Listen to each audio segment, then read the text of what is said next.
Bom dia a todos, bem-vindos ao segundo dia do nosso seminário, aqui sábado de manhã, está com sol lá fora, o que eleva o grau de empenho e de heroísmo de todo mundo que está aqui.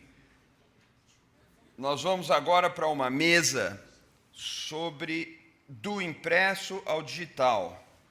E eu vou passar imediatamente a palavra para o Caio Túlio Costa, que é jornalista, doutor em Ciências da Comunicação pela Universidade de São Paulo e um expert reconhecido em comunicação digital. Ele foi secretário de redação da Folha de São Paulo, correspondente em Paris, foi o primeiro ombudsman da Folha e da imprensa brasileira, é fundador do UOL, do qual ele foi diretor-geral, foi presidente da Fundação Senco e presidente do IG.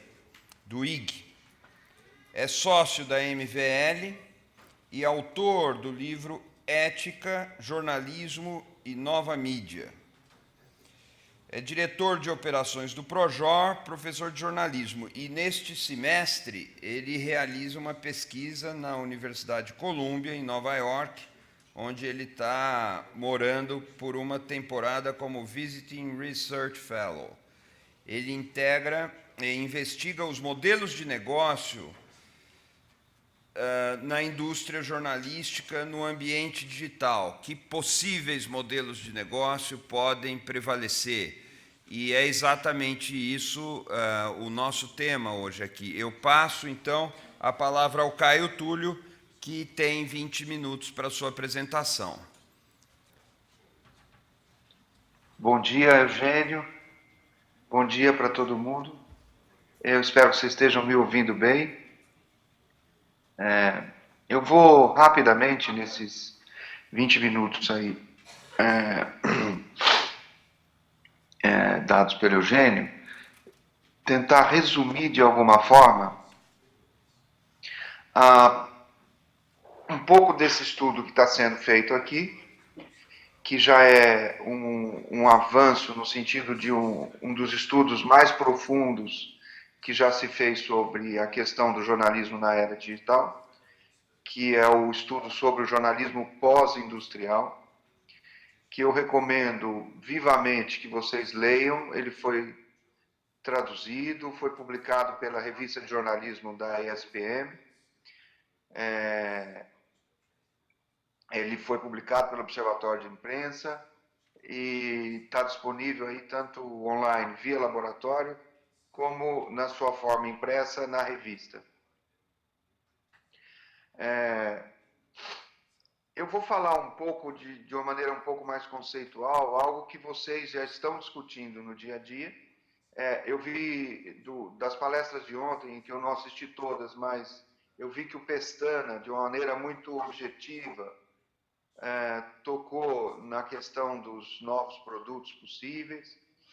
E quero, de certa forma, aí nesse pequeno tempo, estruturar as mudanças que estão acontecendo e tentar entender junto com vocês quais são os modelos de negócio possíveis no digital. Primeiro, a fase de ouro do jornalismo, essa fase industrial, na qual a empresa jornalística dominava 100% do seu negócio, essa fase acabou. Ela continua existindo, porque continuam se fazendo jornais, revistas de forma impressa, mas ela já deu o que tinha que dar, e as empresas, de uma forma muito resumida, agora ou estão tentando cortar os custos, certo? Ou estão, porque não conseguem crescer muito mais as suas circulações. Evidentemente que existem dentro dessa fase jornais a preços mais baixos, jornais gratuitos que vendem de publicidade, jornais de qualidade que estão perdendo assinante, mas que continuam lucrativos, fórmulas novas de imprimir o jornal em casa, como se vê recentemente na Suécia. Enfim, tem várias tentativas dentro da velha e tradicional maneira de se fazer jornal para torná-la mais rentável, com sucessos, enfim. Mas o que é inevitável e que vai acontecer, independentemente do sucesso ou não, das tentativas de salvar o jornal impresso, é a sua passagem para o jornalismo digital. É a passagem para um negócio digital.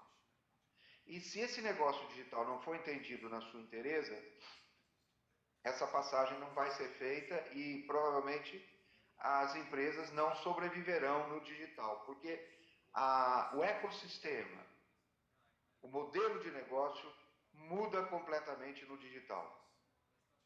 E não adianta transferir para o digital os modelos de negócio que existem tradicionalmente nos jornais.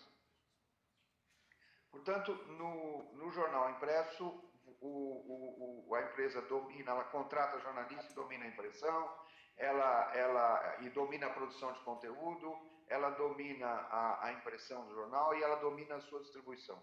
No fundo, é um grande negócio de distribuição, não importa se estamos falando de um pequeno jornal ou de um grande jornal, se ele não for bem distribuído, não chegar aos seus leitores, não tem jornal, seja para ter receita de assinatura ou de venda avulsa, seja para ter receita de publicidade, se ele não der eficiência enquanto veículo de publicidade, não tem negócio. E o dono da empresa, a empresa, os acionistas, enfim, quem produz aquilo, 100% do que está acontecendo. No negócio digital, a empresa não domina mais 100% do seu negócio, porque ela não faz a distribuição. A distribuição é feita pelas empresas de telecomunicação. O seu conteúdo está à disposição de todo mundo. Não é que ele esteja à disposição do Google para estar no sistema de busca, do Facebook para estar disponível na página do jornal no Facebook, cada um pode mandar para o outro aquele link. Ela está à disposição de qualquer pessoa para fazer a distribuição daquele conteúdo. Então, ela passa a viver dentro de um ambiente de superdistribuição. Se ela não entender bem esse ambiente de superdistribuição, ela vai achar que deve proteger o seu conteúdo e não vai saber como desenvolver esse sistema de superdistribuição. E ela não domina também a ponta da recepção. Hoje os jornais compram papel, imprimem e entregam o papel. Certo? Você comprou a tinta que imprimiu aquele papel, ou pagou a impressão e entregou aquele papel. Para receber o teu conteúdo no mundo digital, as pessoas compram iPhones, telefones com Android, né, o Samsung, os tablets, o computador, e são variadas formas e variadas plataformas de recepção desse conteúdo em devices específicos.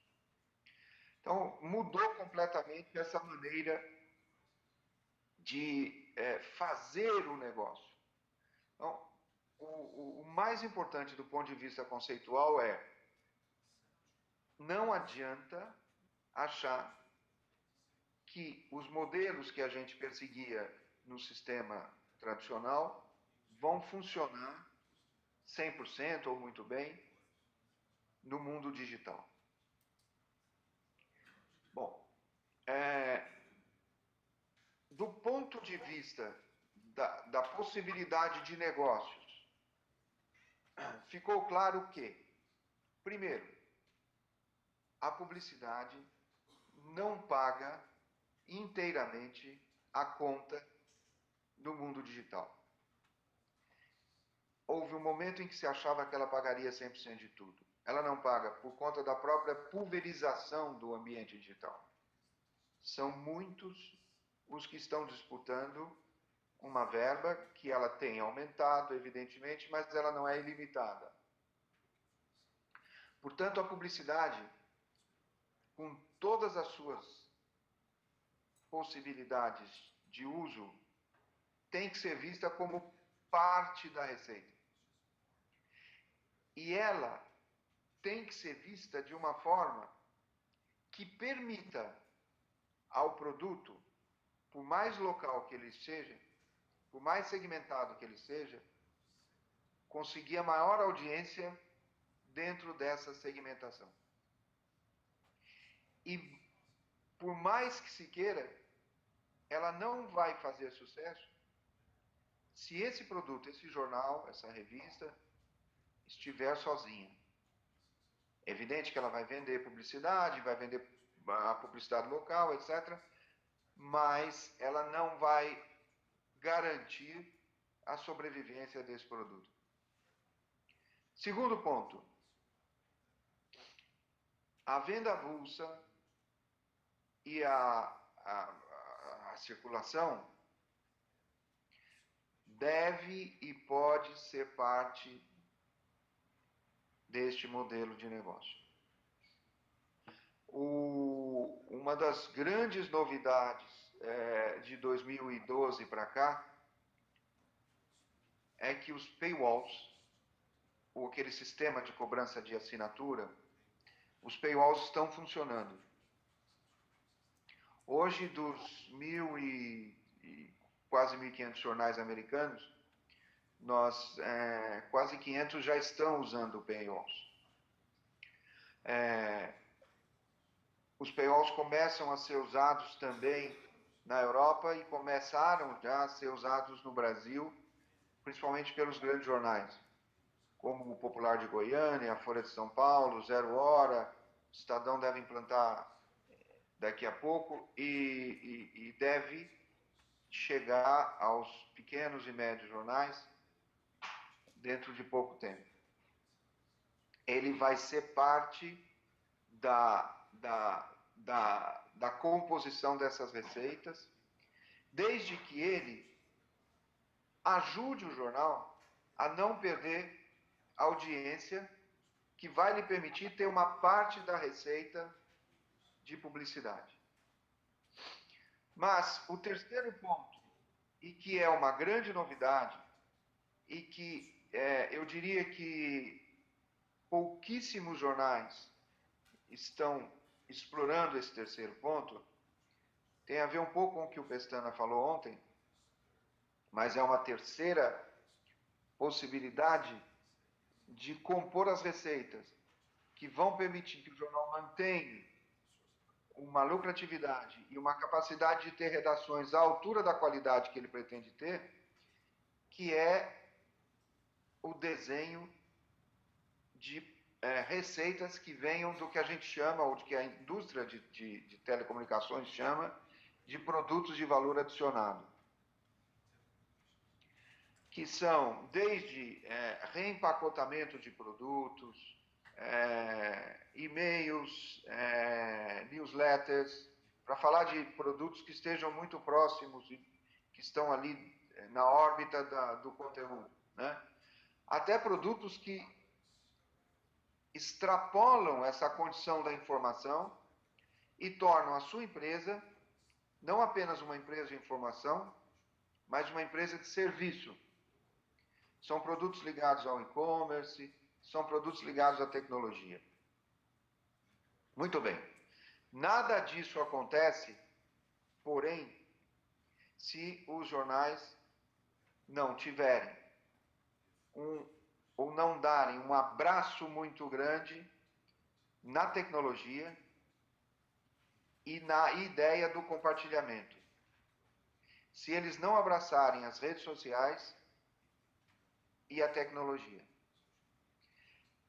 E não adianta contratar o rapaz da tecnologia, o gerente de tecnologia, ou alguém que entende de tecnologia, sem que essa pessoa tenha acesso direto, imediato, à mais alta instância de decisão da empresa. E não adianta contratar a tecnologia se o jornal não estiver disposto a investir em tecnologia. Investir dinheiro em tecnologia. Investir em desenvolvimento, seja contratando de terceiro, seja fazendo em casa, mas tem que haver este investimento. Em geral, esse investimento é tido como importante e todo mundo acha que é importante, etc. Mas na hora de botar a mão no bolso, as empresas são muito reticentes e muito lentas na decisão do investimento tecnológico. Bancos como o BNDES, por exemplo, estão aí para ajudar exatamente nessa área. O mais importante de tudo tem a ver também com a publicidade, porque tem a ver com o compartilhamento. Assim como vocês devem aproveitar a capacidade de distribuição do leitor para disseminar o seu produto na internet, você deve usar essa mesma ideia do compartilhamento para trabalhar em rede com os outros jornais. Uma coisa é você captar as publicidades locais, que não é só você que está captando, porque você pode ter dentro da sua cidade empresas captando anúncios para o Facebook, o próprio Google trabalhando dentro dessa cidade, né? O mais importante é que você saiba trabalhar em rede.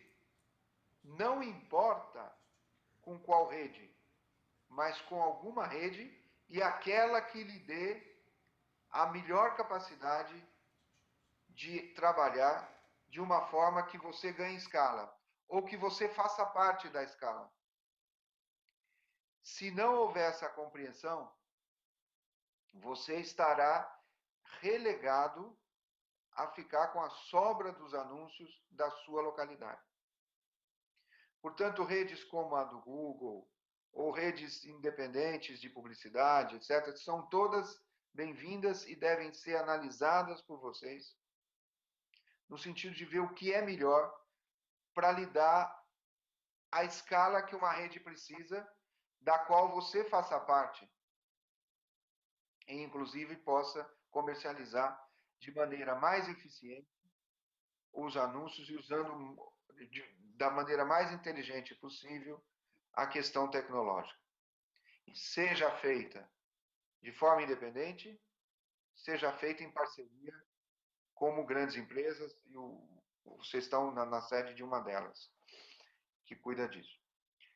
O fato é que, se vocês não entenderem essa realidade pós-industrial, e essa realidade na qual a superdistribuição é quem manda, vocês não estarão sintonizados com a nova realidade da indústria da informação, que deixou de ser aquela indústria nos moldes industriais que a gente conheceu durante os 500 anos aí de Gutenberg. São 574 anos desde a invenção da imprensa. Que período que é considerado, inclusive, um interregno, aí um parênteses entre o período pré-gutenbergiano e o período que a gente está chamando de pós-gutenbergiano, no qual as informações correm soltas, elas disputam espaço com boatos, disputam o espaço com opinião, e o jornalista não tem mais a proeminência que ele tinha antigamente. A necessidade dele, enquanto filtro, enquanto mediador, enquanto fiel de uma capacidade de distribuição de notícias de forma independente, crítica, atenta aí aos poderes, sejam políticos, econômicos ou empresariais, existe. Essa necessidade é premente. Só que ele não concorre mais como quarto poder. Ele concorre com todo mundo. E esse concorrer com todo mundo torna necessário o entendimento da superdistribuição e de como que você vai trabalhar em rede para transformar esse trabalho em algo rentável. Bom, meus 20 minutos acho que acabaram. Acho que eu dei uma ideia mais genérica e conceitual da questão. Professor Eugênio.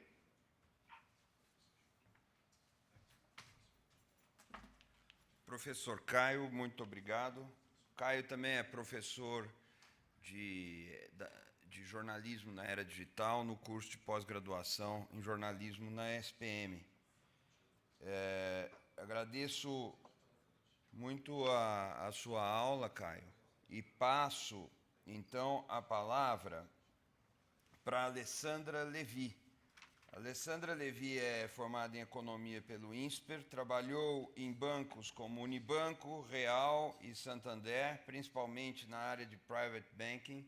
Entrou no Google em novembro de 2012, na área de vendas, aquisição, e atualmente é gerente de canais do YouTube, focada nos segmentos de notícias, educação, moda e beleza. Com você, Alessandra. Muito obrigado.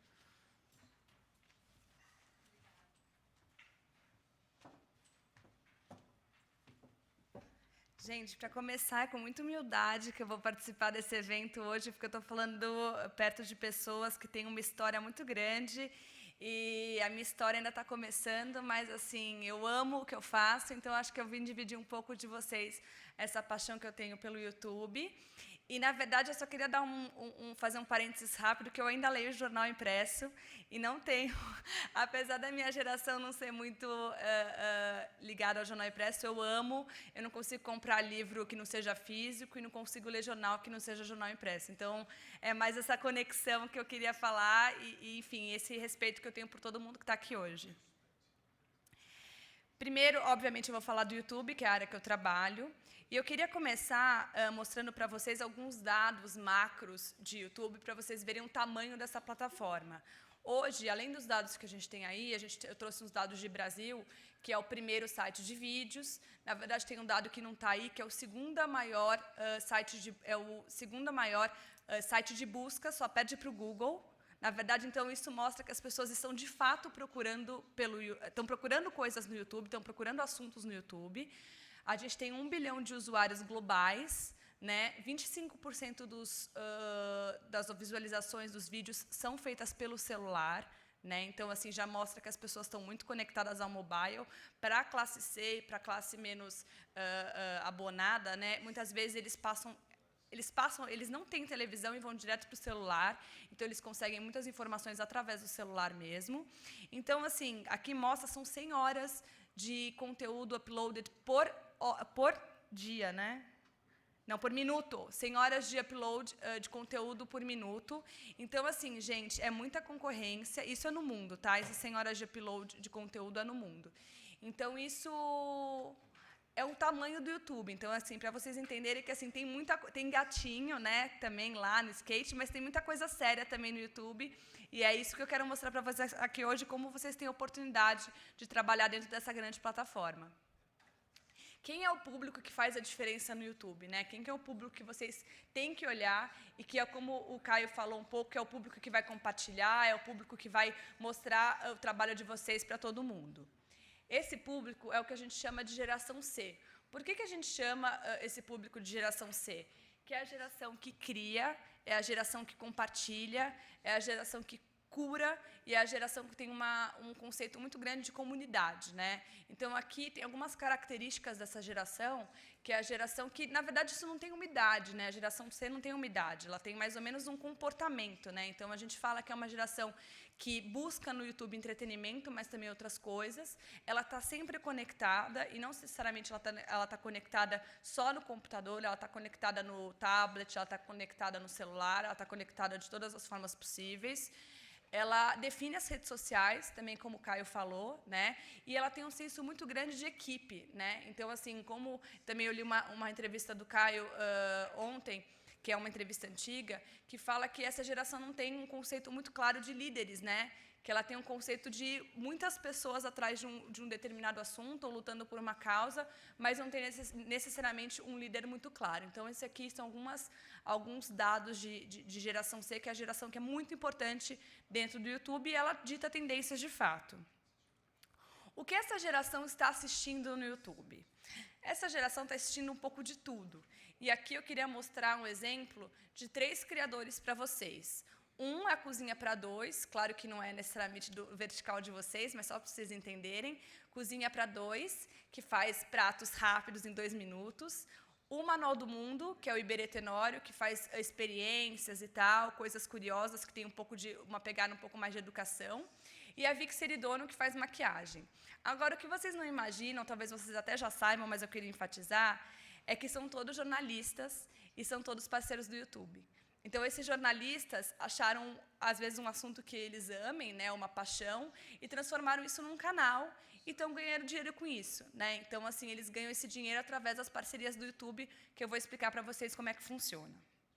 Estou falando muito rápido, gente? Acho que eu estou dando um trabalho para a tradução, né? Porque eu estou falando um pouco rápido. Eu vou falar um pouco mais devagar. Como é que funciona o sistema de parcerias do YouTube?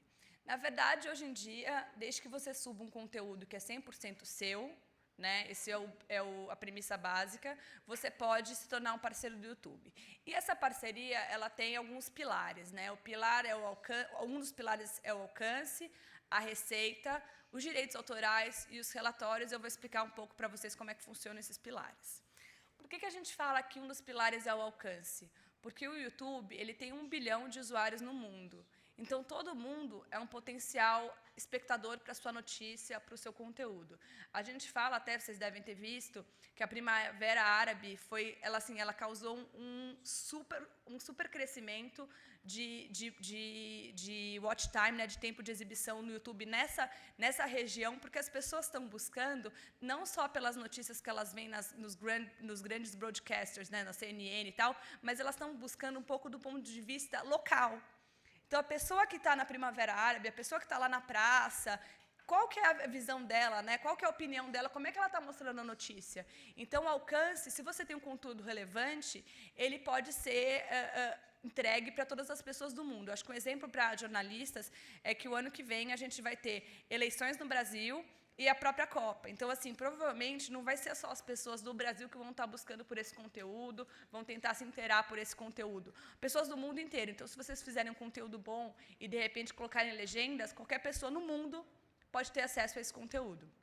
O segundo pilar são as receitas. Então, como é que funciona a receita? O Google tem uma área de vendas grande que vende inventário dentro do YouTube. Então, vamos supor que você sobe vídeos, que o conteúdo é 100% seu.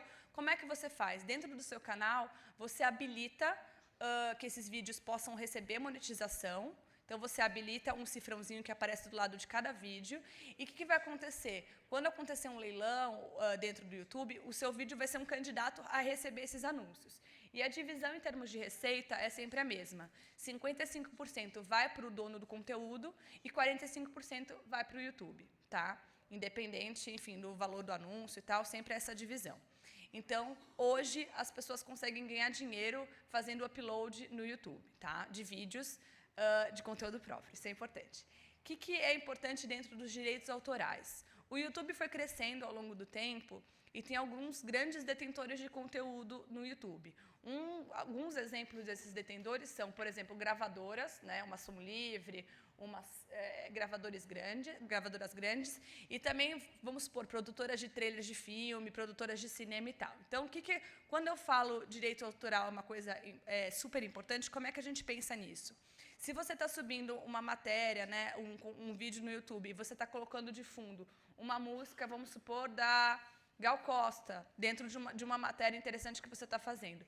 Essa música não é sua, essa música é da gravadora, provavelmente da Som Livre, ou quem detém os direitos dela. Então, esse conteúdo, quando for monetizado, ele provavelmente não vai ser monetizado por você. Ele vai ser monetizado pela Som Livre. Porque o que acontece? O YouTube desenvolveu ao longo do tempo uma ferramenta chamada ID do conteúdo, que ela rastreia o que é conteúdo de terceiros, o que é conteúdo já de grandes detentores de conteúdo. Então, se você sobe alguma coisa que não tem um conteúdo seu, e esses detentores de conteúdo, na verdade, a ferramenta mesmo rastreia isso, quem vai escolher o que vai fazer com o vídeo não é você, é a dona do conteúdo. Então, ela tem 3 opções. Ela pode monetizar o seu vídeo no seu lugar, ela pode traquear o seu vídeo, então só conseguir fazer um controle de onde ele está sendo exibido, ou, pior cenário, ela pode bloquear o seu vídeo. Então, assim, o que eu aconselho para os meus parceiros é nunca subam conteúdo que não é de vocês, porque o YouTube hoje tem essa ferramenta super poderosa que rastreia isso e dá essa segurança para esses grandes detentores de conteúdo. E um outro pilar das parcerias que eu acho super importante são os relatórios. Dentro do canal, você tem o YouTube Analytics. O que ele faz? Ele te mostra diversos relatórios que vão te mostrar o que a sua audiência pensa do seu canal. Então, um dos exemplos dos relatórios que ele te mostra é, por exemplo, retenção do vídeo. Então, você está fazendo vídeos no YouTube de 10 minutos, por exemplo. E você vai ver pelo relatório de retenção que as pessoas estão parando no minuto 4. Então, o que significa? O público do YouTube, o público que está acessando o seu conteúdo no YouTube, está achando os seus vídeos longos. Então, talvez seja uma dica para você compactar, deixar esse conteúdo um pouco mais compacto. Outro exemplo disso, que é um relatório super interessante, é um relatório de onde vem o seu tráfego. Então, por exemplo, você consegue ver se ele vem 40% do seu celular, do seu celular não, 40% de mobile, ele pode vir 10% do próprio YouTube Search, né, da busca do YouTube, ele pode vir de outros sites embedados. Então, ali você consegue ver como que as pessoas estão chegando no seu vídeo. Eu acho que a grande beleza, né, eu como economista, a grande beleza do YouTube Analytics é que os dados, eles são muito importantes para contar o que a audiência está achando sobre o conteúdo. No YouTube, não adianta o que você acha do seu conteúdo, o que as pessoas estão assistindo que vão achar e que vão te dar uma direção de como você tem que fazer empacotar esse conteúdo melhor para a sua audiência. Quem está fazendo isso hoje e que a gente considera alguns exemplos bem-sucedidos, principalmente na área de notícias? Eu vou contar um pouco dos exemplos de fora e depois eu vou trazer para alguns exemplos brasileiros. Eu começo sempre com o BuzzFeed, né, que foi até fundado, acho que vocês todos devem conhecer, foi fundado por um dos fundadores do Huffington Post, né, e eles têm uma fórmula muito bacana, porque eles conseguem, com propriedade, entregar um conteúdo bacana, desde cultura pop até política.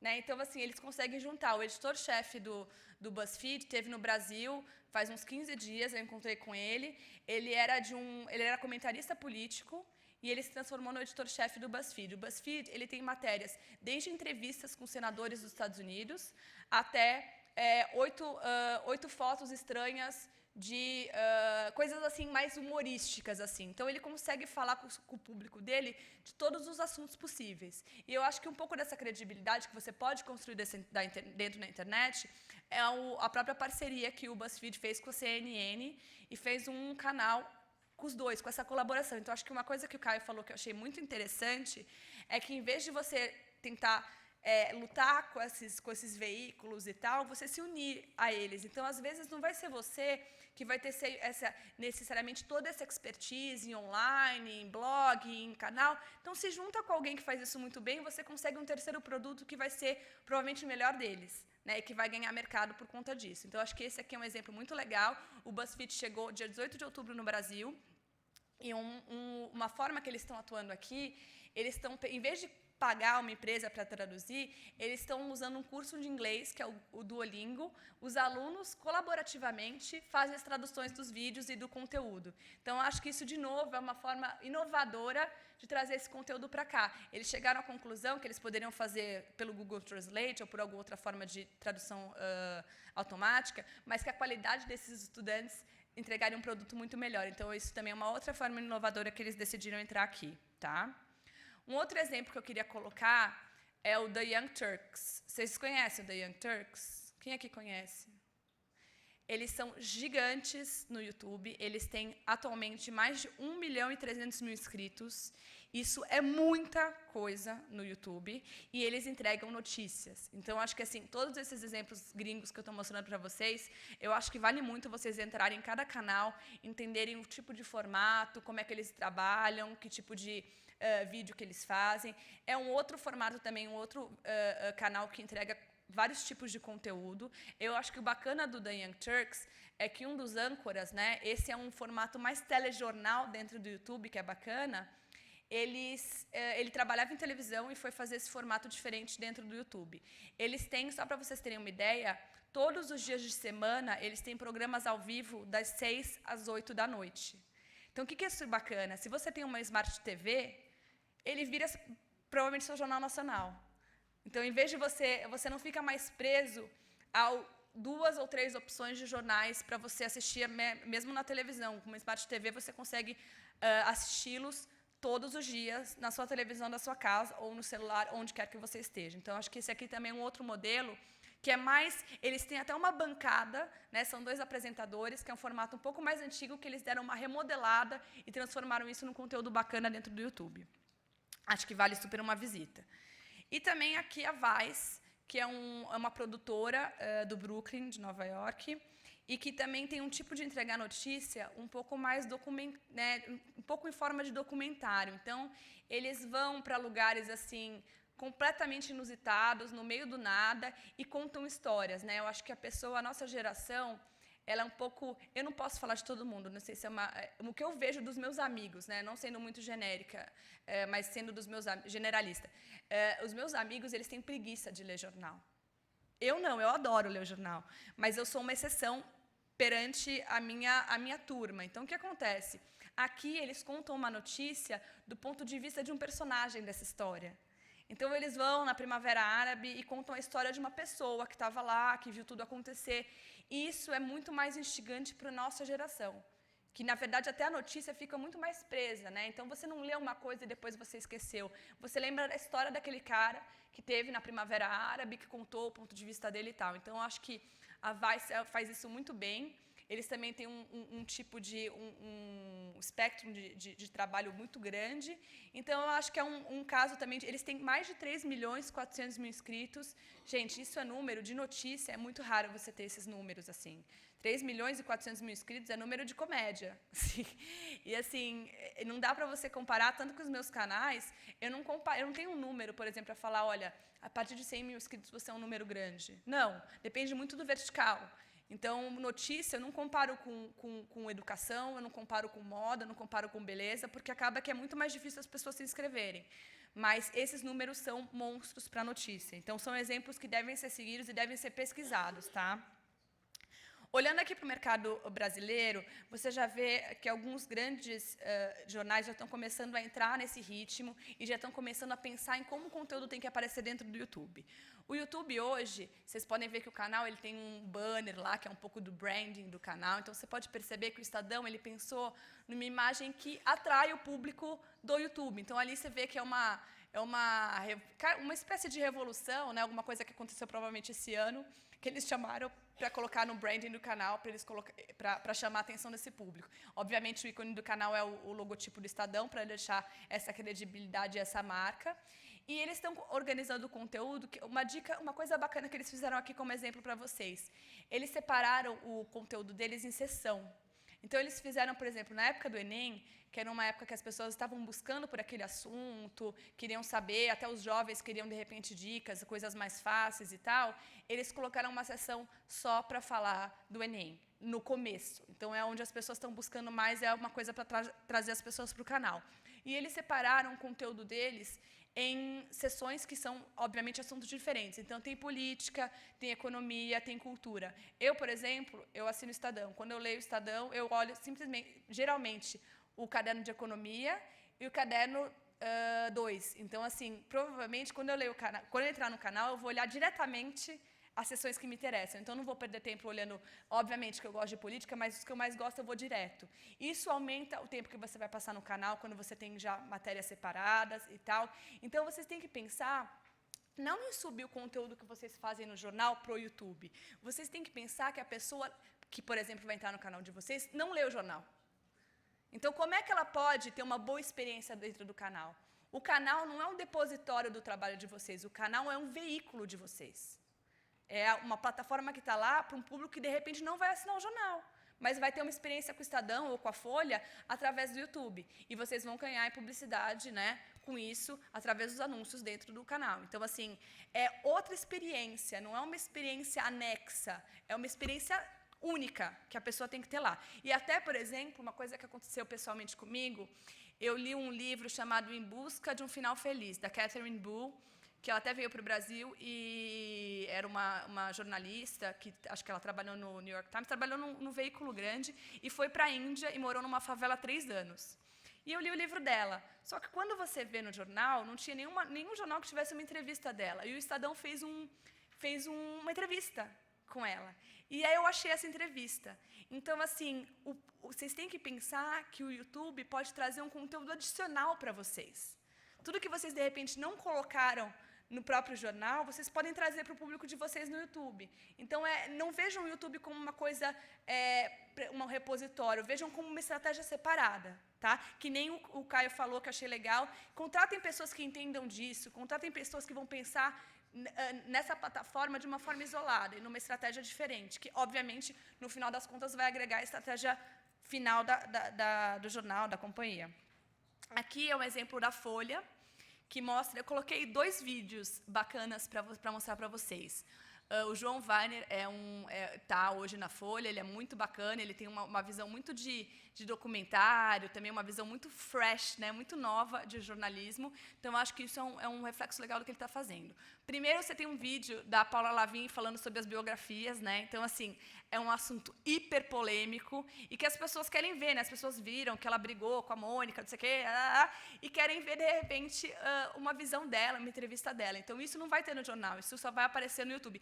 E até porque, provavelmente, você pode ver pela reação dela física, você não pega isso na matéria. Você pega, obviamente, a fala dela, mas a cara que ela fez, só no vídeo, né?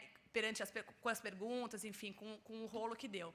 E aqui também é um outro tipo de matéria que o João fez, que é muito bacana, são documentários. Eu acho que ele, indo um pouco na linha da Vice, que ele fez um formato, ele fez um documentário chamado Albinos da Tanzânia, e você vê que ele coloca episódios no próprio título. Então, a pessoa que gostou desse documentário, que gostou desse vídeo, ela consegue ver que tem uma sequência, né, que tem outras coisas para ela assistir. Então, é uma forma de você deixar a pessoa mais conectada com o seu canal e assim por diante. Vocês podem ver também que no banner, eles colocam quando que eles vão ter vídeos novos, todo domingo, às 20h, que é uma forma de você fazer a pessoa voltar para o seu canal também, né? Porque você precisa avisar quando que você vai subir vídeo novo.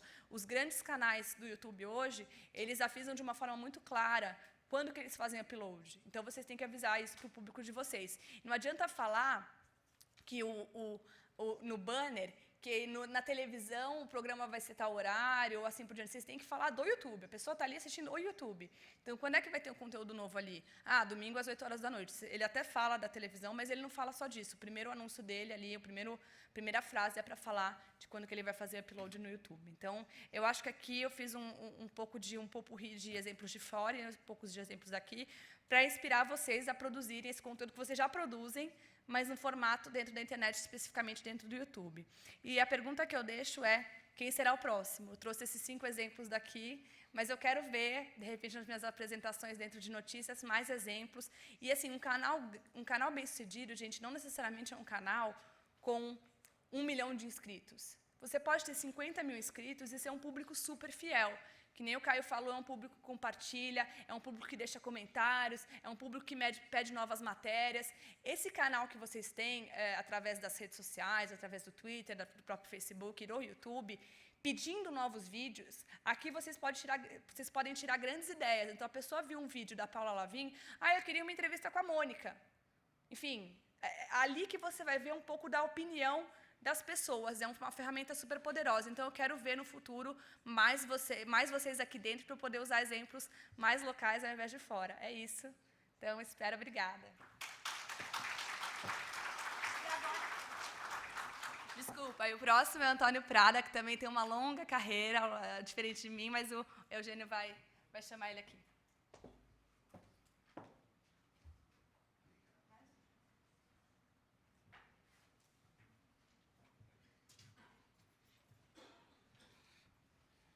Obrigado, Alessandra.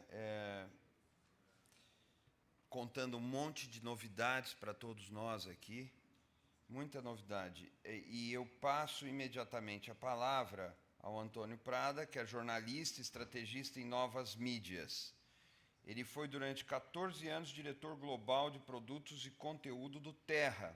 Foi responsável pela gestão dos 19 portais na América Latina, Estados Unidos e Espanha, e pela coordenação geral do Terra TV, que é a plataforma de web da TV da empresa, Web TV da empresa.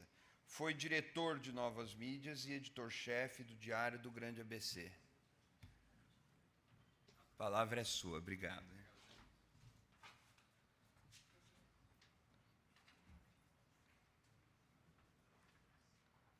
controlar o tempo aqui. Bom dia. Bom dia ao Caio aí em Nova York. Espero que não esteja tanto frio aí. E eu vou falar menos de modelo de negócio, que eu acho que é um tema que vocês trabalharam muito desde ontem, né? Vou falar um pouco mais da transformação do impresso ao digital e dos desafios inseridos nessa trajetória, né? E eu, particularmente, sou um dinossauro dessa história, né? E com alguns poucos amigos, o Caio é um deles, que fizeram aí, que estão na internet há muito tempo, e, portanto, passamos já por muitos tsunamis, né, modelos de negócio. Então, a gente já viu tantos, né, as verdades nesses novos tempos são muito tênues, né, e eu acho que esse é o desafio também que vocês enfrentam hoje no dia a dia de vocês e da empresa, né. Eu vou falar, em 1994 eu era editor-chefe do Diário do ABC. O Diário do ABC era um jornal, na época era um dos principais jornais regionais do país. Ele tinha 80 mil exemplares nos dias úteis, 120 mil aos domingos.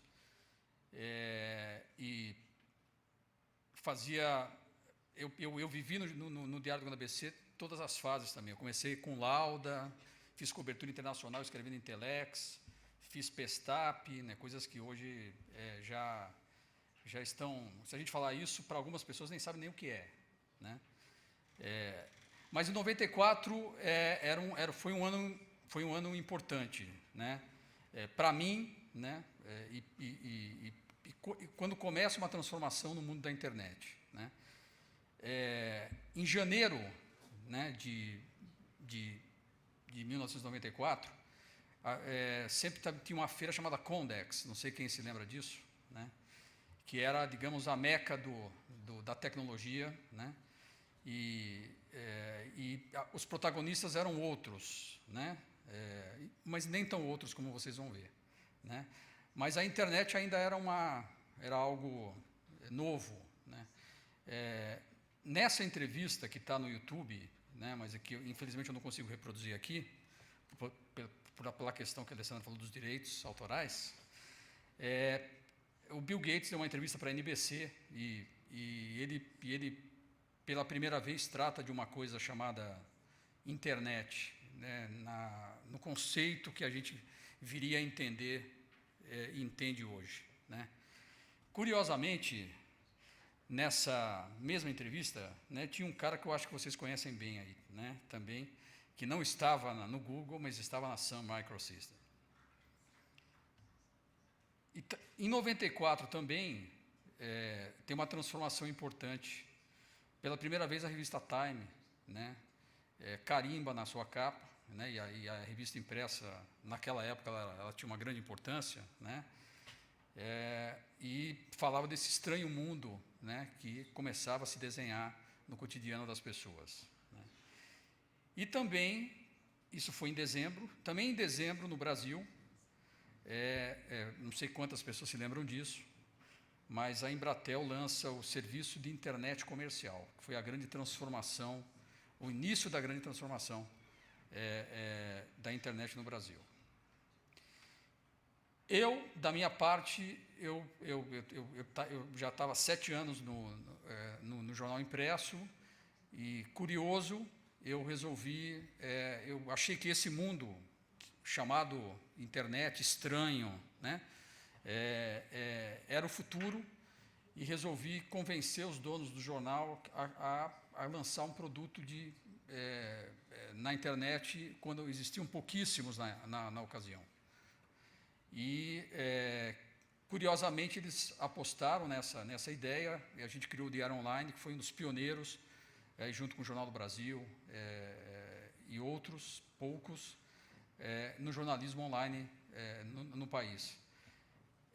E, curiosamente, né, a gente começou, naquela época, com algumas receitas que hoje fazem parte já são óbvias, né? Mas que na época não eram tão óbvias assim, né? O Diário Online era tempo real, né? O Jornal do Brasil não era tempo real, né? O Jornal do Brasil eles pegavam algumas notícias do dia e colocavam na web, né? E o Diário Online era tempo real. Era 24 horas, o que naquela época era uma grande novidade, né? Porque a natureza digital ou é 24, naquele conceito que a gente entendia na época, tinha que ser 24 horas em função da natureza do serviço que a gente queria prestar. Já era multimídia no momento que multimídia era palavrão, ou multimídia significava DVD, e banda larga, né, era alguma outra coisa que não banda larga, né? Era uma publicação online. Eu falo isso porque não existia softwares, não existiam publishers, CMS aí como hoje a gente trabalha, né? Era colaborativo porque quando a gente lançou a edição, a gente percebeu que a relação com o usuário era totalmente diferente de uma relação do jornal. Isso transformou, inclusive, o nosso dia a dia de operação, né? E era ilimitado porque a gente era uma plataforma que não tinha o limite da página, do número de páginas, né? E isso também foi uma quebra de paradigma na época, né? Mas a gente criou um jornal, uma redação online que tinha um boicote total da redação. Acho que vocês não conhecem isso muito bem, mas enfim, né? Quem viver, acho que existe isso até hoje em vários jornais, né? E a gente teve que criar uma operação totalmente independente e não havia diálogo, né? E veja, eu era editor-chefe do jornal e fui comandar uma operação online, mas a partir daquele momento fui visto como um ser estranho também, certo, né? Quer dizer, você está louco, né? Era 24 horas, mas era suportada por estagiários, né? Eu acho porque a gente tinha pouco dinheiro, o core business da empresa era jornal, né? Era multimídia, como eu falei, apesar da banda estreitíssima, né? Era dial-up, né? Publicação online, mas era feita à mão, né? Porque a gente tem que pegar cada um dos textos e botar. Foi ali que eu aprendi a trabalhar com códigos, o que hoje também é impensável. Era colaborativo sem ferramentas e redes sociais. O e-mail era muito importante, os forms nas páginas eram muito importantes, né? E a gente trabalhava não sei quantos de vocês lembram do IceQ, que foi o primeiro grande messenger, né? E quando eu vi aquilo, eu falei, cara, isso é a coisa mais revolucionária que eu vi na minha vida, né? E a gente usou o IceQ para cobrir a guerra da Bósnia, falando com as pessoas no local, pegando depoimentos, etc. E eu nunca imaginava que o IceQ ia morrer tão fácil, morreu tão fácil, foi atropelado pelo Messenger do MSN, que também já morreu. Então, mas enfim. E a questão do ilimitado também tinha um grande embate filosófico, né? Que ainda hoje permeia parte da discussão jornalística, né? Mas tela de computador, o texto tem que ser pequeno, não dá para você transpor o texto daqui para lá, não pode ser texto longo, etc. Eu nunca acreditei nisso, até porque isso é de quem tem preconceito contra outras mídias. E pegando um pouco o que a Alessandra disse, quer dizer, hoje as pessoas poucas leem papel, já não liam, né? Hoje leem muito menos, e na realidade o device deles é outro, e eles leem isso, leem muito bem e vivem loucamente todos esses devices. Então, e isso aqui, né, é o principal deles, né? E eu leio textos aqui, longos até, e tem muita gente que lê também. Então, tem gente que, obviamente, por questões de ruptura de geração, etc., acaba não acreditando que isso aqui seja possível de ser um device. E é o principal e vai ser o principal, não duvidem, né? Pulando rapidamente para 98, né, eu eu saio do Diário do ABC e sou chamado para criar a redação do Terra, que o Terra existia, não existia o Terra, era o ZAS ainda, mas não tinha uma redação nos moldes que a gente havia criado no Diário Online. Então, eu fui chamado justamente para isso, né? E no Terra, eu acho que a gente fez a grande transformação para esse mundo digital. Era uma empresa nativa digital, muito diferente, né? Então, foi possível, né, a gente escrever uma história com alguns dos elementos que também permearam ali o início da internet em 94, né? A gente fez tempo real, e eu vou chamar aqui, me perdoem, né, de fast journalism. Eu acho que o Terra fez isso muito bem, e faz isso muito bem ainda,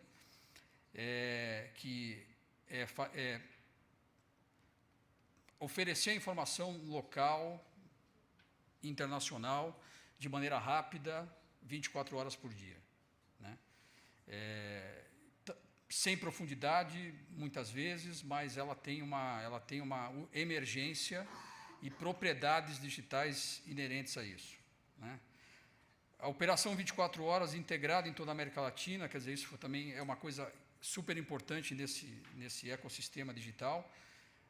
E aqui a gente quebrou um pouco aquela dependência de agências, né, e dos grandes fontes de informação do jornalismo, que era uma característica, ainda é uma característica de algumas publicações. A gente montou uma rede, por exemplo, de correspondentes de 150 pessoas no Brasil, que trazia a notícia fora do eixo, né, de uma maneira digital também, com propriedade digital. O conteúdo multimídia, eu acho que foi a grande transformação, e é a grande transformação, pegando até o bonde do YouTube, né? A gente criou no Terra o que a gente chamou de Extreme Live Experience, né? Quer dizer, a gente levou às últimas consequências a questão do ao vivo, que a gente acreditava muito, especialmente na plataforma digital. O Terra foi o primeiro estúdio de internet, de TV e internet no Brasil em 2000, na América Latina. Foi o primeiro a transmitir uma série de eventos que não passavam em nenhum momento pela internet. Isso, através dos anos, e principalmente nos últimos anos, associado ao Dynamic Data, quer dizer, não é só vídeo, né? O vídeo está aí, não é que seja fácil, mas ele é mais sensível, né? Mas o vídeo associado a toda a informação, aos algoritmos, etc. A gente fez muito isso com eleição, a gente fez muito isso em coberturas esportivas, né? Em contraponto até ao tempo real, né, a gente acabou criando o Terra Magazine, né, que era, na verdade, apartado de ser refém do tempo, né, e buscando ser investigação, opinião, com 80 colaboradores, etc. Algo que eu acredito muito particularmente, e hoje, inclusive nos Estados Unidos, a gente tem experiências muito boas disso, saindo totalmente fora do padrão tempo real. Colaborativo, enfim, Você Repórter, uma plataforma que a gente também criou, era pioneira em redes sociais, obviamente. Direitos esportivos, que eu acho que mudou a relação dos grupos de mídia, especialmente na internet, quer dizer, até então, apenas televisão poderia ter direitos de transmitir eventos, né? Com a internet, isso mudou completamente. E a gente comprou direitos, a gente passou Olimpíadas de Pequim ao vivo, foi o primeiro portal de internet no mundo a fazer isso. A gente passou a Olimpíada de Londres agora em 2012, a gente exibiu 2 Pan-Americanos, Winter Games, sem falar de shows e torneios de futebol que o Terra foi pioneiro em comprar os direitos também, né? Isso também, esse sim é um modelo de negócio diferente. Óbvio que é um modelo de negócio muito maior, precisa de muito mais dinheiro, mas ele traz a internet para uma dimensão de multiplataforma, né? E isso que é relevante. E eu coloco aqui o mobile first, porque, para mim, mobile, uma operação de negócio digital que não esteja baseada em mobile, tem uma grande chance, em curto prazo, de naufragar e não se viabilizar. Isso gerou, eu também não vou me alongar aqui, é uma nova arquitetura de produção e publicação, que vocês sabem muito bem, quer dizer, a primeira parte desse diagrama já faz parte do jornalismo, e a segunda parte ele é própria da internet, né? Criou um novo ecossistema, o Caio Túlio falou um pouquinho disso também agora, né? Mas os agentes são vários, o jornalista não é o único, não é mais o único agente, ao contrário, né? A distribuição é super relevante, né? A tecnologia e, obviamente, uma coisa é o produto, que vocês também devem ter discutido. Produto é a chave de tudo isso. Produto é tecnologia, é tentar responder algumas questões, como, né, a busca por um novo consumidor, certo? Vocês devem ter visto esse diagrama já, mas esse é o último, né? Aí a gente vê jornais americanos, né, circulação, dias de semana e domingos. A gente tem até uma certa estabilização aí em 2012, né, mas muito, digamos, amarrada pela... Aqui tem jornais gratuitos também, mas pelo Digital Pay, etc., que está dando certo em alguns jornais e está conseguindo reverter um pouco a queda, né. Esse consumidor, ele é novo, a gente já sabe qual, né, e sabe para onde ele está indo, mas quando a gente vê os números, né, eles dão digamos, uma injeção de realidade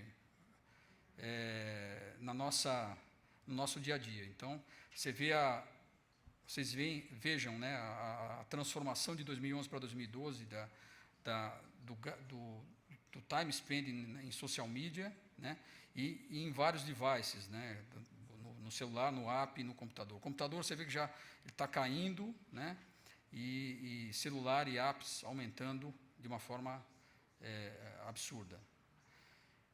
E a busca do modelo de negócio, vocês discutiram muito isso, eu só queria colocar esse gráfico, ele um pouco traduz o que está sendo discutido aqui, né.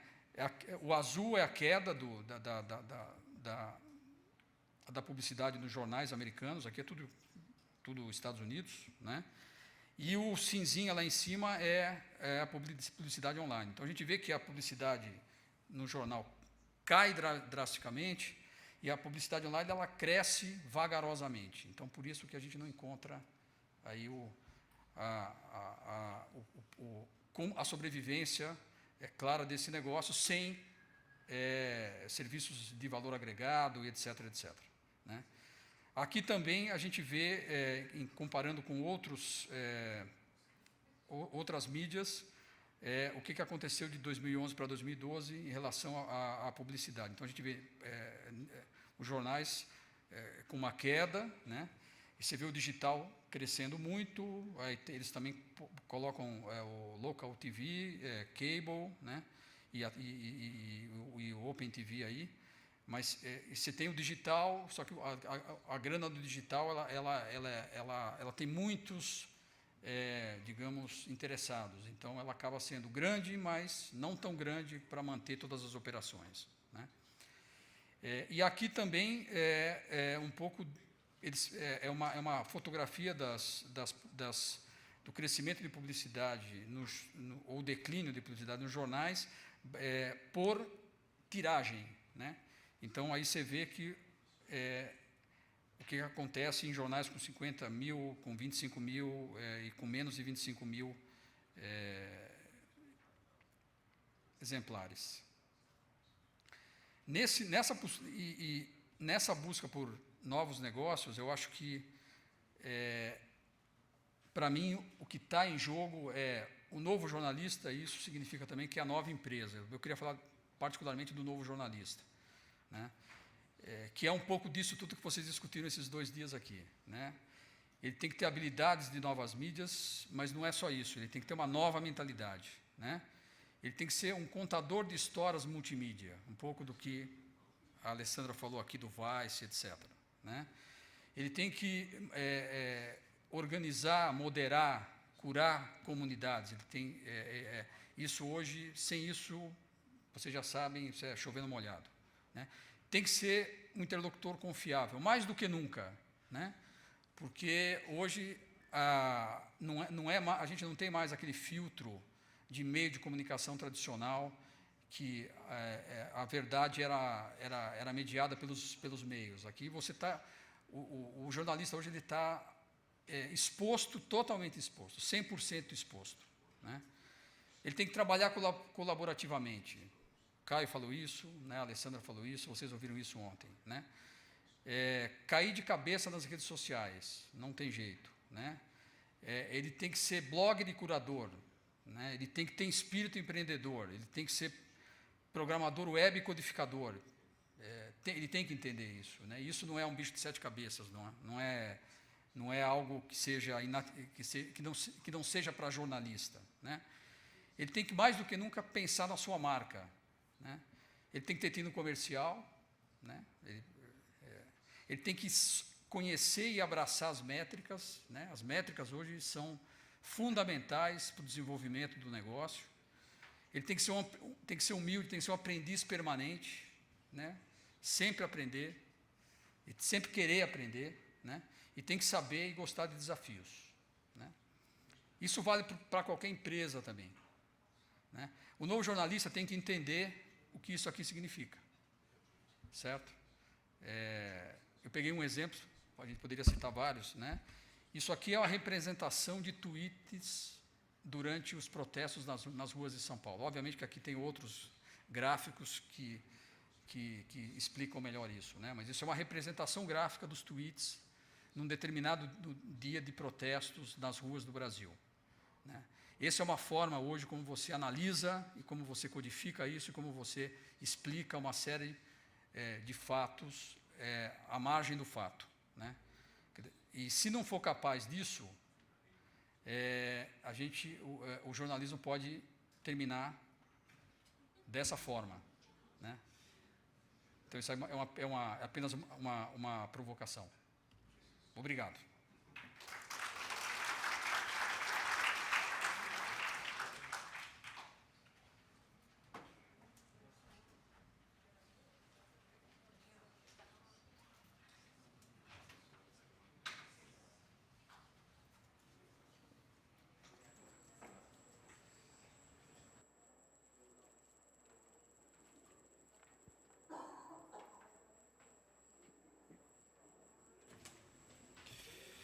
Eu estou vindo aqui porque eu preciso apertar um botão, é o F3, tá certo?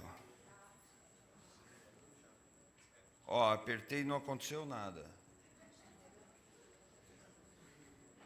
E eu já queria chamar o Antônio, já está aí, a Alessandra já está aí.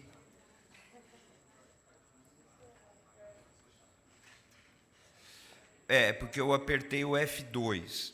Então, isso mostra como eu sou um jornalista digital.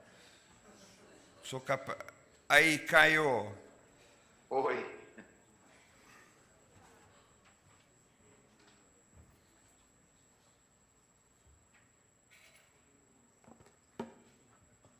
Bom, eu estava anotando as palestras, as falas, e estava vendo que eu queria jogar um tema aqui, mas eu não sei bem como isso pode ser desenvolvido. Mas do que o Caio falou, a pergunta que eu imagino que deve estar na cabeça de todos aqui é o seguinte: como pode um pequeno jornal investir em tecnologia? O que significa investir em tecnologia para um pequeno jornal? Uma redação, às vezes, de 6 pessoas, de 10 pessoas, de 3 pessoas.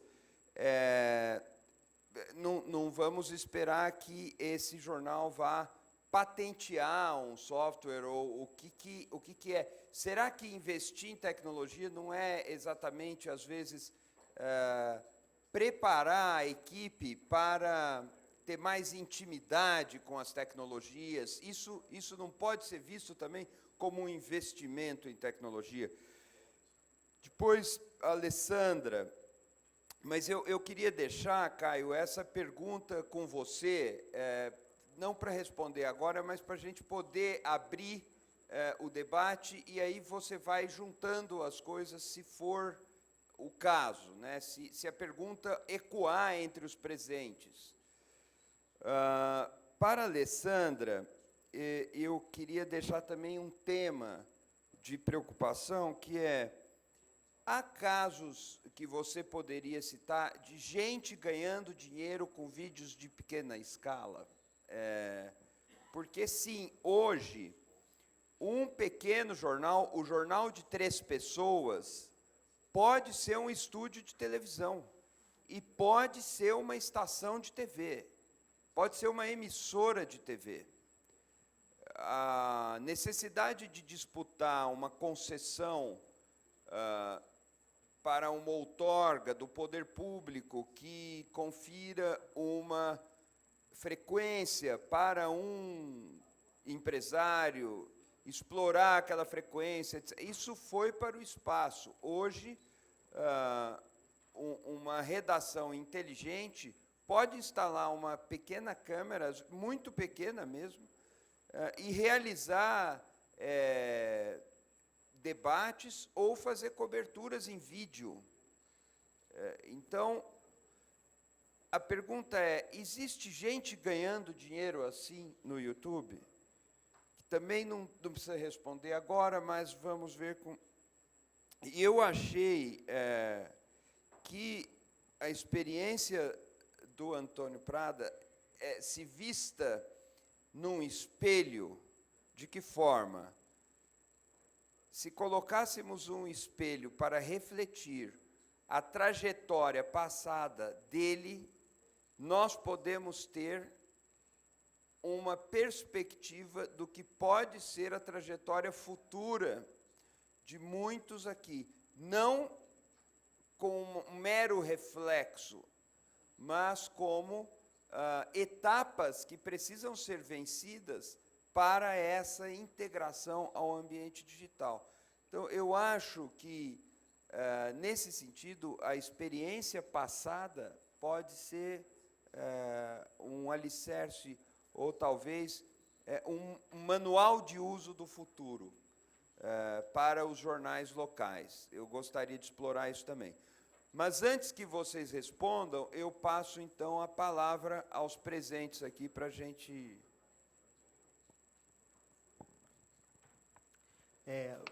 Bom dia. Eu gostaria que os palestrantes falassem um pouco da experiência das rádios online. É dirigida a alguém a sua pergunta? Não. Tá bom.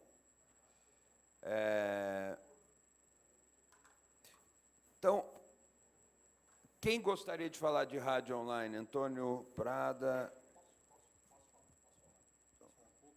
Alô? E já tenta dialogar com os outros temas, se possível. Bom, okay. Sem forçar, mas... Bom, rádio online não é minha, não foi minha área, embora a gente tivesse atuado também nesse segmento, mas o que eu conheço hoje, as rádios, especialmente em São Paulo, elas vivem o mesmo dilema que os jornais estão vivendo, né? Conhecendo rádios Jovem Pan, CBN, né, Bandeirantes, né, elas estão tentando achar essa vocação digital, né?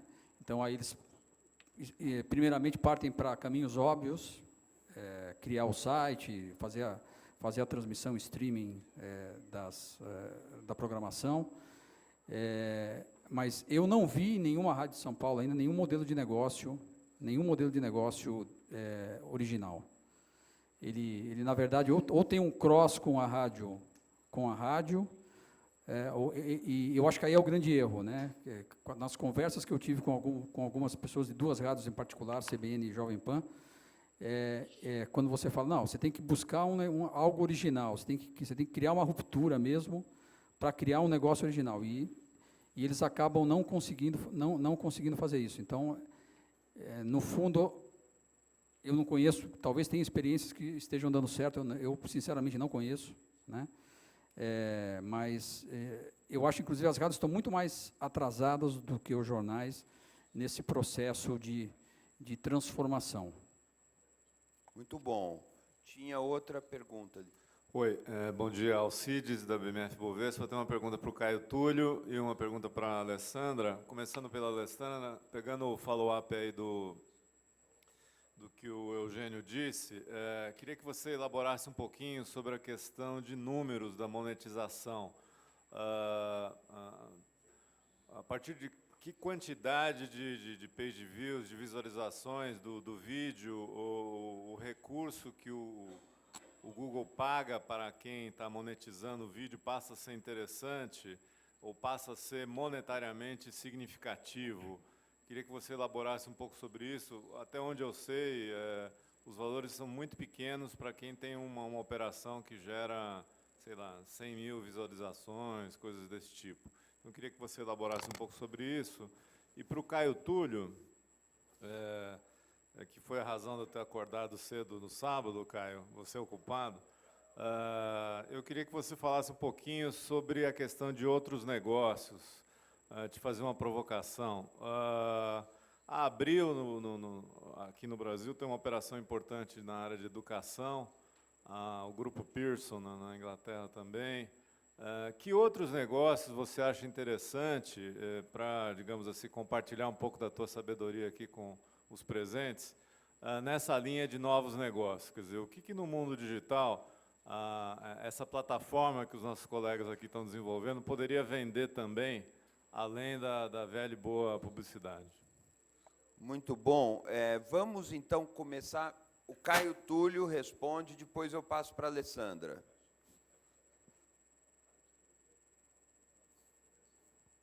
Espera aí, Caio, tem um problema de som aqui. Eu acho que... Não, fui eu que desliguei aqui. Ótimo. Eu já ia Agora pôr eu a já liguei. culpa, no botão que eu apertei errado. Não, eu que tinha desligado. Bom, rapidamente, antes de falar da tua questão e da questão do Alcides, sobre as rádios, não adianta ver a rádio como a transposição da rádio do seu sistema tradicional para a web. Não basta você botar o sinal da rádio ao vivo na web. Não há rádio no mundo que vá funcionar digitalmente, entendendo que a mera transposição resolve a questão. Ela tem que se adequar às novas plataformas. Ela tem que abraçar as redes sociais. Ela tem que abraçar a possibilidade de construir conteúdos multimídia. Isso que vale para os jornais, vale também para as rádios. É muito mais fácil para um cidadão hoje se orientar no trânsito em São Paulo usando o Google Maps e saber onde estão os congestionamentos, do que ligar numa rádio para esperar que a rádio venha falar daquele local em que ele esteja. A rádio não se tocou disso. Ela tem que mudar o seu jeito de fazer, de produzir a informação e adequá-lo à nova realidade da comunicação, que é uma realidade de redes compartilhadas, multimídia, superdistribuição, enfim. Se não for feito isso, tanto pelos jornais, quanto pelas revistas, quanto pelas rádios, quanto pela televisão, eles vão ficar amarrados ao sistema antigo. É isso que tem que ser entendido. Bom, vamos ali à questão do Alcides. Vou só botar aqui na tela uma possível, né, lista aí de produtos. Eu vou começar com o mais polêmico. O Eugênio vai pular da cadeira aí, mas, por exemplo, o BuzzFeed, citado pela Alessandra, ele não vive de publicidade. Ele vive da venda de conteúdos patrocinados. Não tem um banner de publicidade no BuzzFeed. Tem listas nas quais ele faz propaganda de determinadas marcas. O pessoal do BuzzFeed está comemorando agora, no final de outubro, que, primeiro, em agosto eles estiveram no azul pela primeira vez, deram lucro, e conseguiram colocar anúncios patrocinados de 50 das maiores 100 marcas americanas. Bom, segundo, dos produtos ligados a jornais, os que são óbvios e que devem ser trabalhados em conjunto com uma rede, por exemplo, trabalhar os classificados em conjunto com o Google é quase que obrigatório para qualquer jornal local. Transformar o seu conteúdo, por exemplo, fazer um dossiê, vai ter eleição para prefeito. Vocês podem fazer o dossiê de todas as eleições passadas e transformar isso num produto para ser vendido. Seja um produto eletrônico, seja um livro, por exemplo, né? Fazer guias online, fazer comércio de produtos ligados o Pestana falou ontem, inclusive, em trazer empresas do estilo do peixe urbano para a cidade, para dar descontos e fazer o próprio e-commerce e ganhando comissão em cima disso, né? Fazer newsletters,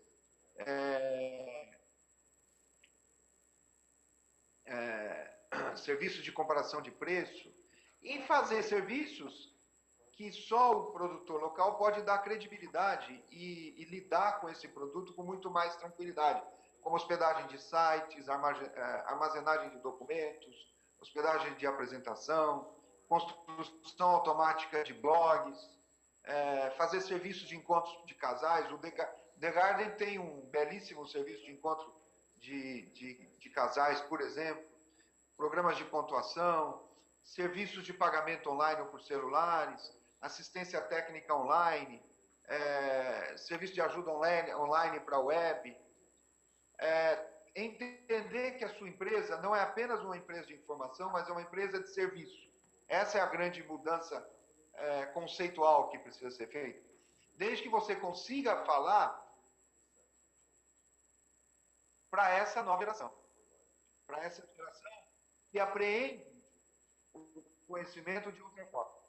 E se você conseguir trabalhar com essa geração, seja na sua redação e seja falando para ela, você tem a garantia do compromisso futuro dessa geração com os seus produtos. Se olhar aí uma carteira de assinante de qualquer jornal com mais de 40 anos, em média, esse jornal está condenado a morrer. Porque daqui a pouco esse pessoal não estará trazendo novos assinantes. Essa é a grande mudança que está acontecendo com os jornais em papel. As pessoas chegam naquela idade em que poderiam assinar o jornal em papel e não precisam mais. Por quê? Porque elas têm a informação de diversas outras maneiras. Ela tem no seu celular, ela tem no tablet, ela tem no rádio, ela tem na televisão, ela tem no Facebook, ela tem no Twitter, ela tem de diversas outras formas aqui. Então, se as publicações não entenderem isso e trabalhar esse ecossistema no sentido da sua super distribuição, dançou. E já emendando com a questão tecnológica, esse é o maior problema. Porque, por exemplo, esse é um problema que a gente enfrenta, eu e o Eugênio, enquanto ligados à questão da educação. A escola não está preparando, a escola de jornalismo, por exemplo, não está preparando o profissional para a vida multimídia e para a programação. Por exemplo, o jornalista hoje precisa ter noções básicas de programação, noções básicas de design, né? E a contratação da tecnologia ficou imensamente mais barata do que era há 10 ou 20 anos, quando o Prada começou na internet, quando eu comecei na internet. Um computador custava uma fortuna. Hoje você tem computadores baratíssimos com enorme capacidade de processamento.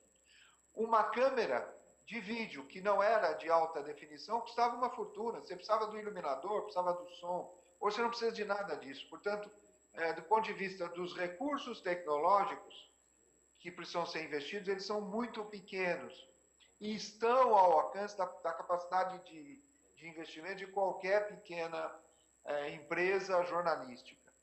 Se não tiver, ela tem o cartão BNDES que pode ajudar muito nisso, com juros absolutamente baixos e capazes de dar a rentabilidade necessária se der um belo plano para isso, né?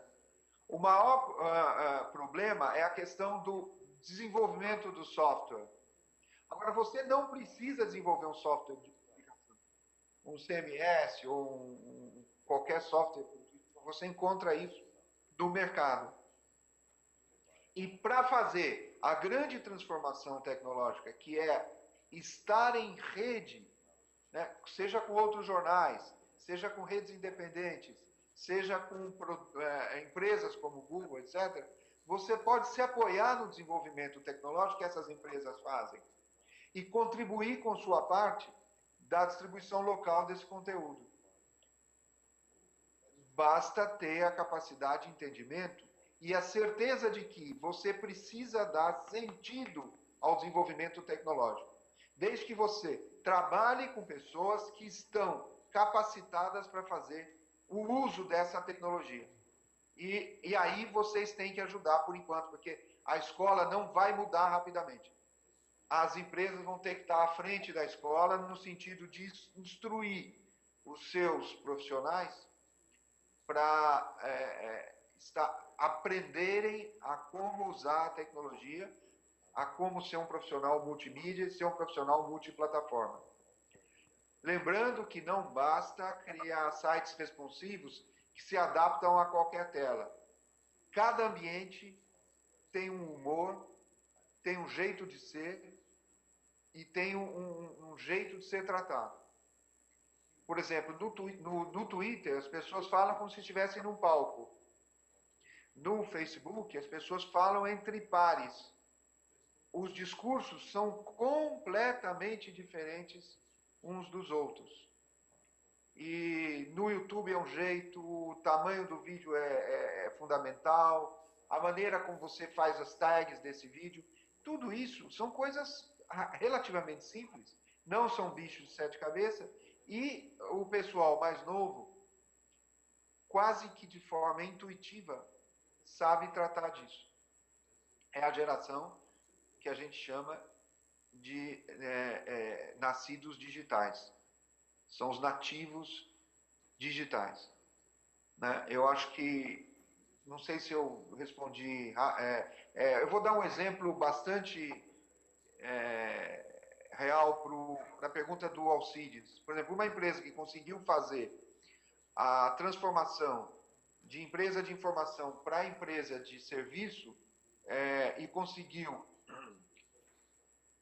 repor receitas que ela vinha perdendo na área de serviços, foi o próprio Universo Online. Hoje ele é uma empresa muito maior do que o jornal e é uma empresa de comunicação, de informação, que tem não apenas na informação parte das suas receitas, com publicidade e com venda de produtos ligados à informação, como também uma grande parte da receita vindo da armazenagem de produtos. Levando em conta as devidas ponderações de tamanho aí, nada impede que uma pequena empresa de comunicação reproduza esse ecossistema no seu ambiente local, se aproveitando de maneira inteligente da possibilidade que redes independentes e grandes empresas possam lhes dar para dar sentido ao seu conteúdo e à sua capacidade de produzir serviço na localidade. Obrigado, Caio. Eu passo, então, a palavra para a Alessandra, lembrando que a gente talvez tenha que correr um pouquinho, mas depois eu vejo com a Sandra até que horas a gente pode estender. Mas vamos lá, Alessandra, a palavra é tua. Então, primeiro eu queria agradecer o Caio, porque você respondeu praticamente tudo para mim, Caio. Respondeu da publicidade. Mas, assim, isso que ele falou do BuzzFeed é muito importante, porque, assim, só começando a responder essa pergunta sobre publicidade, a divisão é sempre a mesma, 55% para o parceiro, 45% do YouTube. Não existe uma métrica que eu possa falar assim, acima de 100 mil views vai ser X, acima de não sei o quê. Por quê? Tem uma série de fatores que influenciam isso. Um desses fatores, por exemplo, é a sazonalidade. Então, obviamente, você tem muito mais anunciantes em dezembro, que é a época do Natal, do que em janeiro. Então, os próprios parceiros, eles sabem que em janeiro vai ter um drop no rendimento deles no YouTube. Então, assim, isso é super importante. Outra coisa, tem tipos de anúncio que tem valores diferentes. Então, o TrueView, que é aquele que você consegue pular, ele tem um valor diferente do banner, que você consegue fechar. Então, são 1000 fatores, e a gente não dá essa métrica, porque a gente vai estar mentindo se a gente falar que é uma métrica. Mas o que o Caio falou, que eu acho fenomenal, e que é a verdade que a gente sente, é que o criador do YouTube, ele não pensa só na publicidade do YouTube, ele pensa no canal como um negócio, que é o exemplo que ele usou do BuzzFeed, e que é o exemplo que a gente pensa, por exemplo, no caso do Porta dos Fundos. Porta dos Fundos, hoje, já fez mil não, né? Mas já fez alguns vídeos para Fiat, para Visa, porque primeiro eles pensam o quê? Vamos conquistar uma audiência, vamos bombar, depois a gente vai atrás desses anunciantes, que, na verdade, eles não precisam nem ir atrás. Esses anunciantes vão atrás deles para fazer esse conteúdo especial. Claro que não é só o caso do Porta dos Fundos, que é comédia, mas, como o Caio falou, o BuzzFeed ganha, o foco dele é esse, e até o Ben Smith, que é o editor-chefe, falou isso no Brasil, no YouPix, quando ele esteve aqui, que o lance deles é muito mais um conteúdo promocional, e é assim que eles ganham muito dinheiro. Agora, respondendo um pouco de cada pergunta que eu ouvi, é que, assim, quando vocês falaram de negócios e tal, eu acho que um símbolo, para mim, de como os negócios estão mudando e tal, é abrir o ser representante do Huffington Post no Brasil, né? Eu acho que, assim, mostra que um império de revistas e um império de um tipo de tradicional de mídia está abraçando o digital e está fazendo o possível para trazer esse conteúdo e para dialogar com esse público através do Huffington Post, e provavelmente o que eles vão aprender com o Huffington Post, eles vão espalhar por toda a empresa, na minha opinião. Uma outra coisa que eu queria usar como exemplo, não sei se é responder essa pergunta, mas acho que é relevante, o BuzzFeed, que a gente também está falando bastante, o que eles fazem? Quando eles veem que um usuário está respondendo muito, está interagindo muito com o site, eles promovem esse cara para o colaborador. Então, é engraçado como eles escutam a comunidade, como eles levam isso a sério. Então, acho que isso é um learning, é um aprendizado importante, e fala muito de custo também, né? Porque um colaborador de casa, a gente não tem que pensar em cifras megalomaníacas para fazer esse negócio render e esse negócio bombar. E eu acho que uma coisa que você me perguntou, não sei se foi você que me perguntou, Eugênio, mas, assim, esse custo, né, de ter se você tem casos de pessoas, com 2, 3 pessoas que fizeram sucesso e ganharam muito dinheiro. Tem vários casos. Eu acho que, assim, em termos de notícia, no Brasil, não existe essa pessoa. Eu já tentei fazer o meu canal de jornalismo, eu não sou jornalista, mas eu tenho um canal teste que eu nem vou falar, porque ele está meio abandonado, porque eu estou trabalhando muito. Mas eu contava nesse canal, eu dava a minha opinião sobre os determinados temas, política, economia, esportes e cultura. E eu estava gravando com o computador, e as pessoas começaram a me responder. E as pessoas falavam assim, gente, Alessandra, esse conteúdo que você passa é muito legal para o Enem. Então, são coisas, quando você começa a colocar o seu conteúdo no YouTube ou em qualquer outra mídia nova, você vai ter usos dele e respostas que você nem imaginou que você teria. Quando eu fiz o meu canal, que é pequeno, eu fiz muito mais focada, eu gosto de discutir isso, então eu fiz para mim. E aí eu tive uma resposta muito boa de professores do Enem, falando que, assim, esse tema, os alunos gostariam de ver esse vídeo, porque é um vídeo rápido, que fala basicamente o que está acontecendo no mundo. Se ele se interessasse por um tema, ele iria a fundo naquele tema.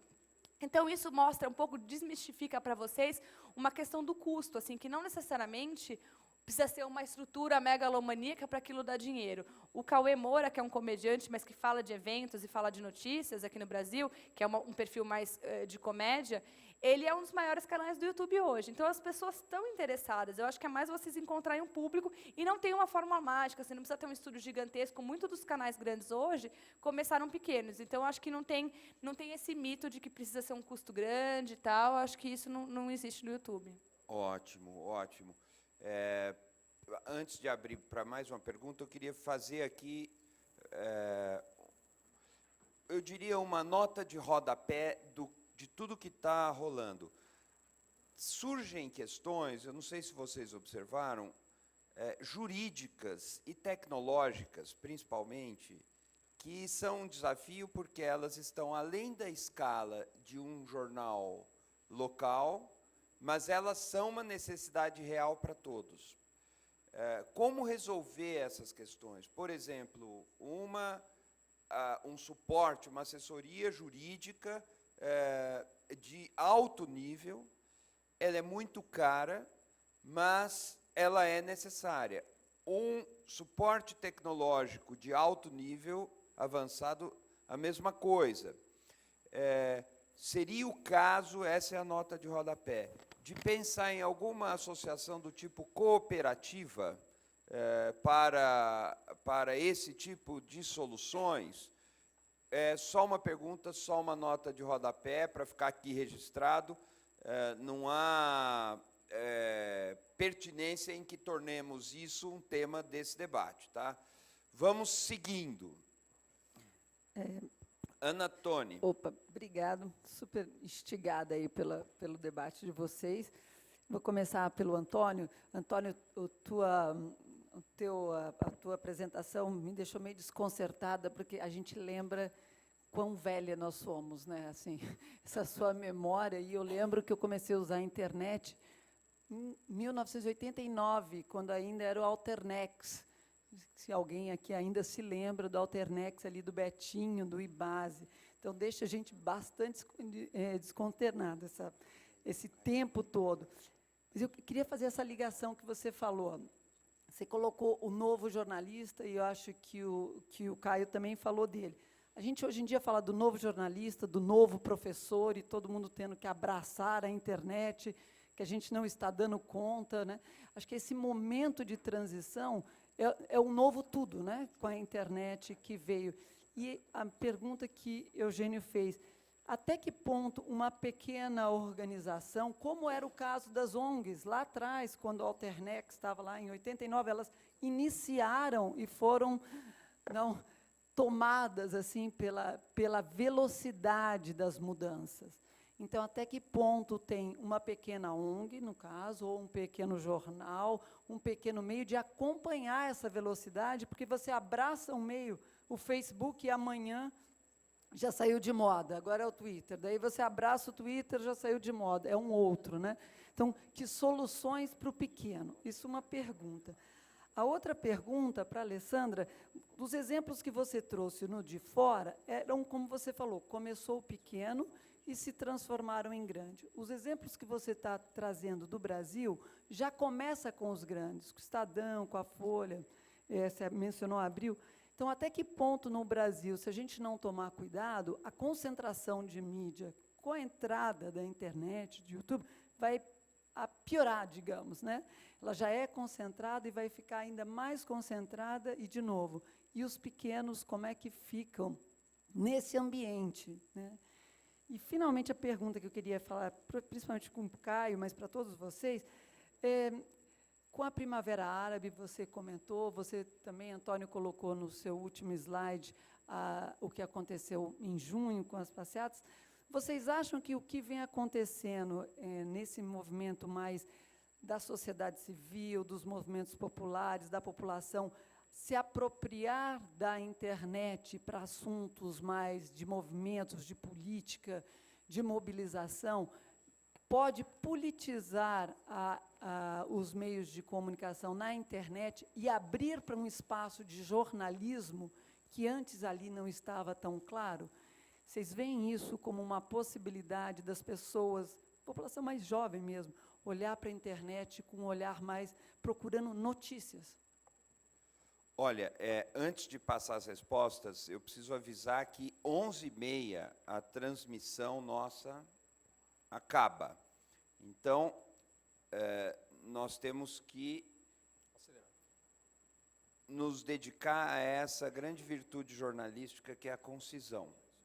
Então, vamos lá. Bom, respondendo a tua primeira pergunta, né, assim, eu acho que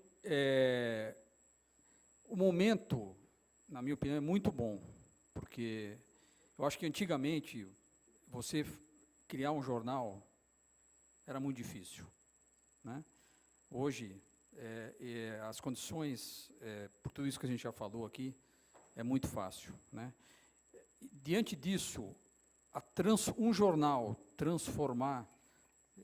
se transformar digital, não migrar, como a gente não acredita, né? Também é muito fácil, né? A questão é que precisa realmente mudar o chip, né? Porque o custo, o custo é sempre determinante e o poder econômico sempre, especialmente na imprensa, ele deu a carta, né? Mas hoje, como o Caio disse, você tem, de um lado, condições tecnológicas que não existiam. Se hoje elas são tão diversas e tão complexas, elas são muito mais fáceis, são muito mais baratas, né? O que realmente precisa mudar o chip, assumir aquelas propriedades, um pouco que eu falei ali, isso como empresa, né, e como jornalista, né? A questão que eu vejo muito hoje é que os jornais, falando de jornais, né, eles tentam seguir modelos, né? Eles estão correndo atrás da onda, eles estão tentando ainda naquela coisa de equilibrar os pratos do negócio tradicional com o negócio digital. Para uma empresa, necessariamente, o produto digital não é, digamos, não tem nenhuma relação com o jornal impresso. Vocês viram ontem, parece com um caso de Cascavel aí, que... Então, existem vários caminhos, só que precisa realmente mudar o chip, né? E eu vou citar só um exemplo, né, que nos Estados Unidos hoje, o Caio falou do conteúdos patrocinados, etc. Quer dizer, tem uma categoria que é brand content, né, que está sendo usado já por alguns veículos, que não avilta o jornalismo, ao contrário, só que ele tira o banner do ar, ele tira o banner, como faz o BuzzFeed ali, não tem banner, né? Só que está claro que aquilo dá um sponsor content, né?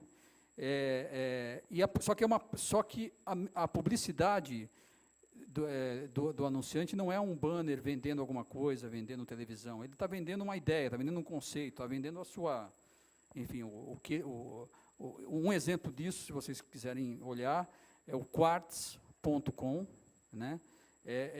Hoje é o principal site de economia dos Estados Unidos. E curiosamente, linkado com o que você perguntou, ele foi criado por uma empresa tradicionalíssima de jornalismo nos Estados Unidos, que é o The Atlantic. Né? Alessandra, você quer? Posso falar em uma frase a resposta para a Ana? Ana, eu não coloquei nenhum exemplo local desses casos menores, porque essa pessoa não existe, eu quero muito que ela exista. Assim, sinceramente, eu estou indo nas faculdades, eu já fui em muitas faculdades de jornalismo, justamente para instigar, porque o jovem já sabe fazer isso. É mais ele colocar... E eu fiquei surpresa, um número de jovens que já têm canais, que já estão no YouTube. Eu preciso encontrar, para a minha profissão, alguém que faça isso bem em relação à notícia. Eles já fazem algumas coisas pontuais, mas eu preciso encontrar essa pessoa que já existe nos Estados Unidos. Esses casos que existem lá, mas que eu ainda não encontrei aqui. Então, não coloquei, não porque eu não quero, eu adoraria, mas eu quero encontrar essas pessoas, entendeu? Ótimo. Olha, nós temos rigorosamente mais 5 minutos. Abrir para uma outra pergunta. Alguém quer perguntar? Eu tenho que responder a Ana, Eugênio. Então, Caio, Em um minuto. Em 1 minuto. Tá. Eu acho que a questão que a Ana levantou assim, de importância fundamental. Eu vou tentar, em 1 minuto, elaborar o seguinte.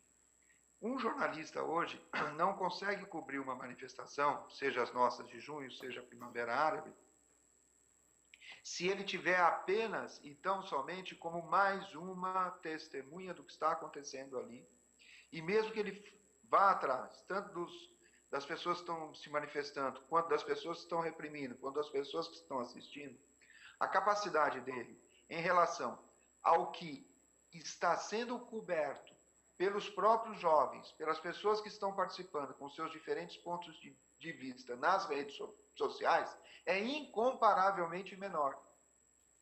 Quer dizer, não dá para fazer jornalismo hoje sem estar com o olho também no que está acontecendo nas redes durante o período da manifestação. Essa é o grande desafio para nós jornalistas. Por quê? Porque o jovem já está fazendo jornalismo também. Ele tem preocupação ética? Pode não ter. Ele tem capacidade técnica? Pode não ter. Ele tem condições de opinar? Pode não ter. segundo o nosso ponto de vista, mas ele está fazendo tudo isso, ele está cobrindo, ele está opinando, ele está nos dando o tempo real que está acontecendo ali, junto do seu microcosmo. E essa soma é muito mais importante do que a cobertura tradicional que a gente fazia. Então, mudou muito o jeito de fazer jornalismo e, sem dúvida, as pessoas ou estão fazendo e competindo com o próprio jornalista. Muito bom. Isso em 1 minuto. Um ótimo minuto. Quem quer fazer mais uma pergunta?